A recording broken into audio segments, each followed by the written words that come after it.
fucking updates. Ruining the videos, I'm sorry. I'm gonna have to do a part 2, but it's gonna kind of talk about Irish rugby overall. We're going to see today if there's an improvement, but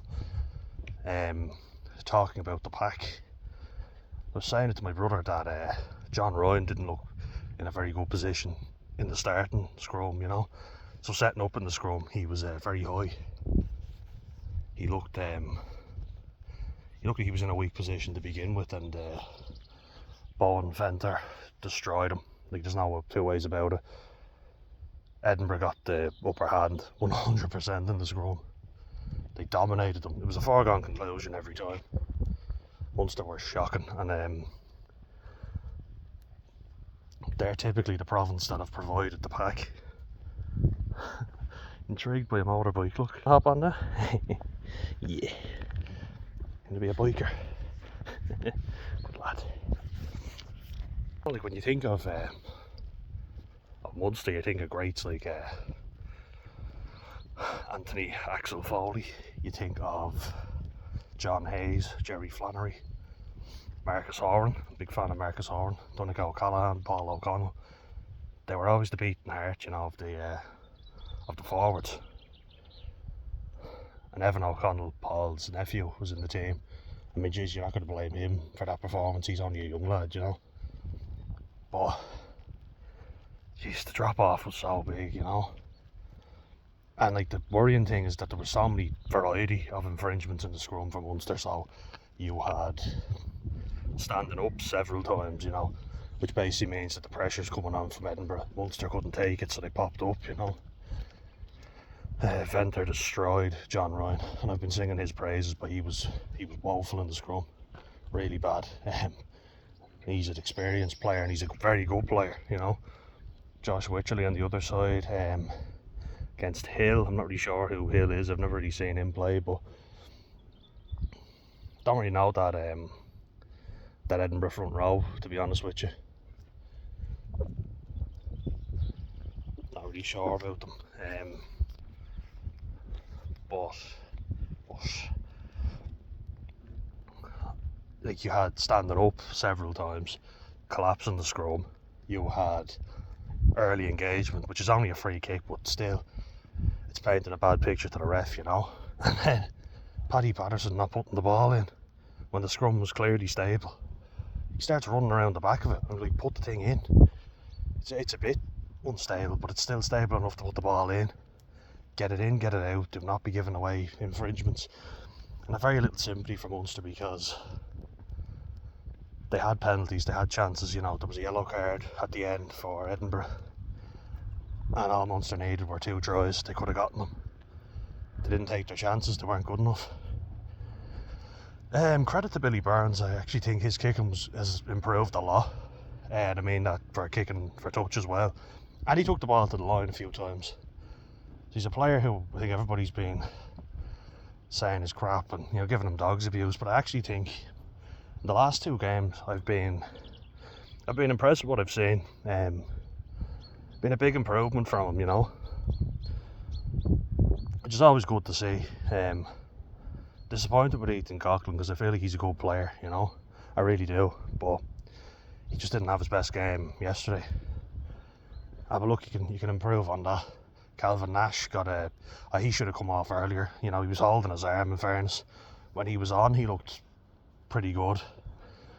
But, you know, you wouldn't say he had a good game overall. He didn't influence the game enough in the way we know he can. It just looked like a lack of desire, if I'm being perfectly honest. And Shea McCarthy, really good player, you know. Ben O'Connor, really good player. We know Calvin Nash is really good. Sean O'Brien's a lad that I really like the look of. Sean O'Brien, there's also a Sean O'Brien at Connacht as well, if I'm not mistaken. And then there was one that played for Leinster, the Tullow tank that we all know.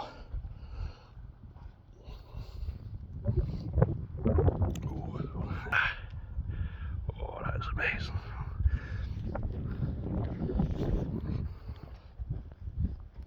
But Alex Candellin probably should have started. I don't know if there was a knock or something, whether they just wanted to try out young fellas. which of course you want to do when John Hodnett's starting. So I was disappointed with him. You know, John Hodnett's a player who I've had nothing but praise for, I think, because he's been so excellent, but I didn't see enough from him. Brian Gleeson's a lad who I wanted to see, and it's always going to be hard when you are getting absolutely destroyed in the scrum as a pack, you know. It's a big psychological boost for the opposition, and in fairness, I don't think they were harshly pinged. I think it was fair, because I said it to my brother literally before John Ryan got popped up that he's in a terrible position there. My brother was like, yeah.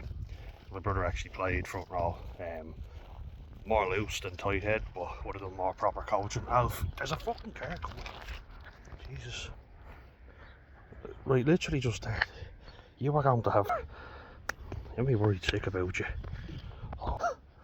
Literally walks right out, look across the road, like, oh. We haven't cosseted. That's the problem. He's fine, he's fine. You're blissfully unaware about the dangers of life, aren't you? Yeah, Jesus, sick about you. Pulled him back, right? And then I said, there's a car coming. He looks at me and walks out again.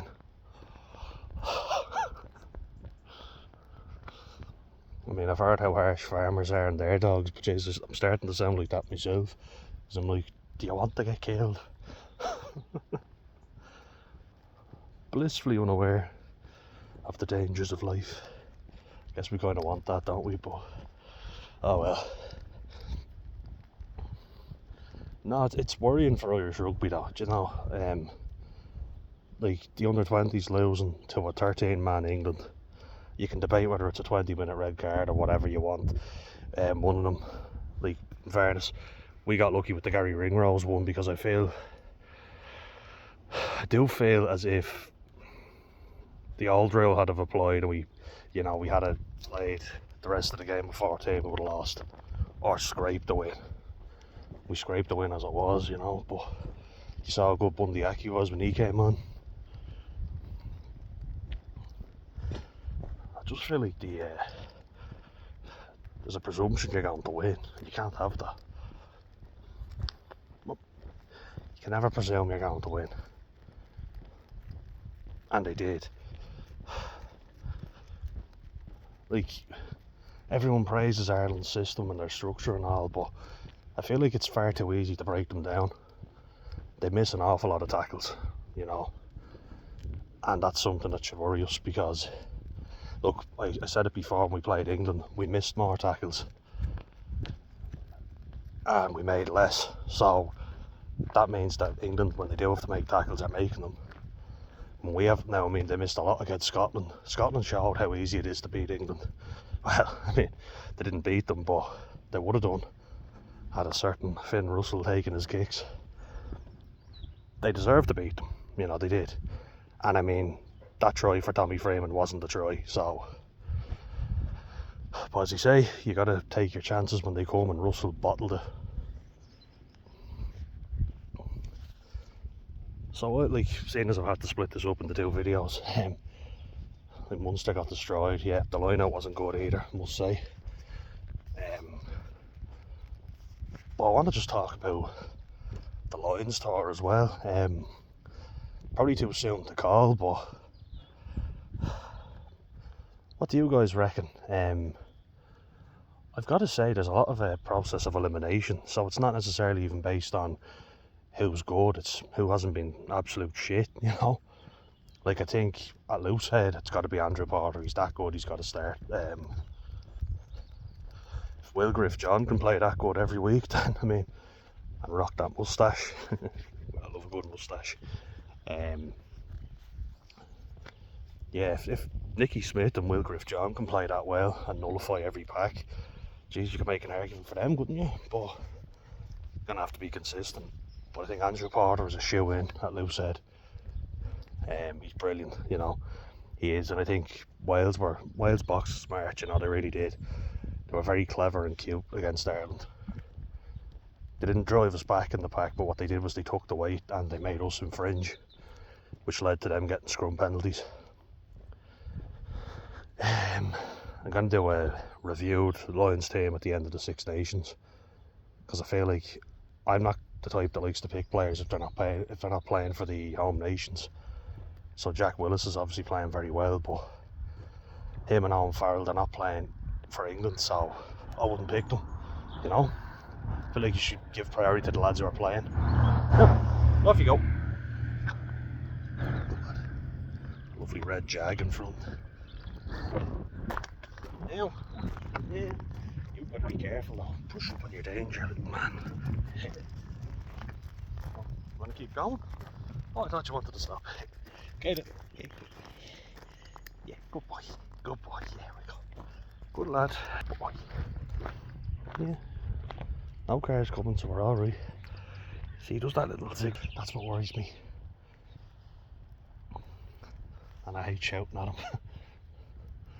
Maybe I have to do more. I gotta get stricter.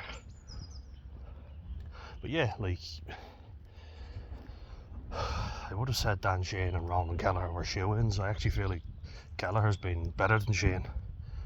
Shane wasn't great at all now against Wales. I feel like you wouldn't have even noticed if he wasn't there. I didn't notice him being there, you know.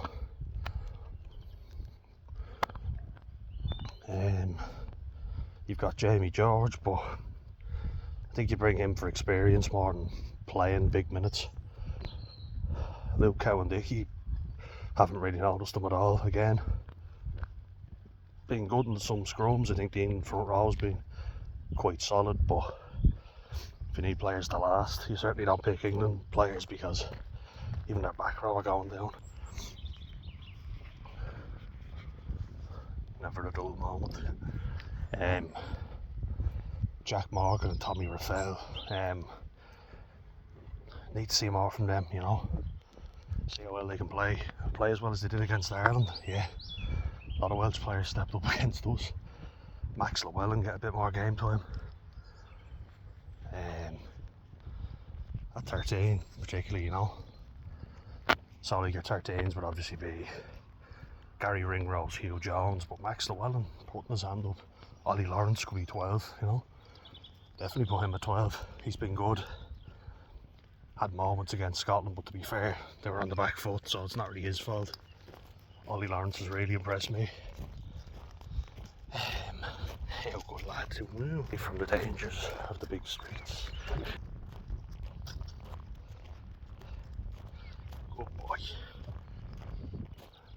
Yeah, like, even thinking about it, like, you could have Bundy Aki at 12, obviously, but Ollie Lawrence could definitely do the job as well. Certainly play him against the clubs, give him a chance to prove himself. Max Llewellyn can do 13 and 12. But for me, looking at Max Llewellyn, he's pacier, you know, he's quick. I prefer to see him in the wider channels, running past players.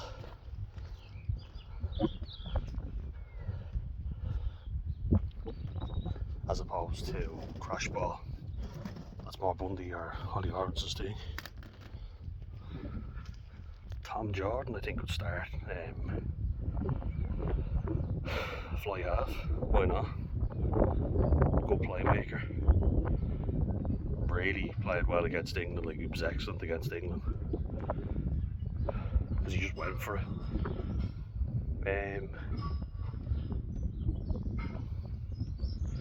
Yeah, like, the big debate is fly half, isn't it? I think it's scrum half, it's got to be Gibson Park. It has to be Gibson Park. He's the best 9 there is, apart from Dupont, really, like, in the world. Maybe Alex Mitchell, Thomas Williams, or Ben White as well, you know.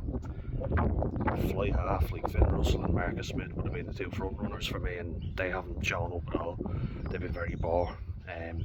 Finn Smith's been very good, solid defender as well, which I've seen, and that's really good to have as a 10. You don't want your 10 being a liability in defence.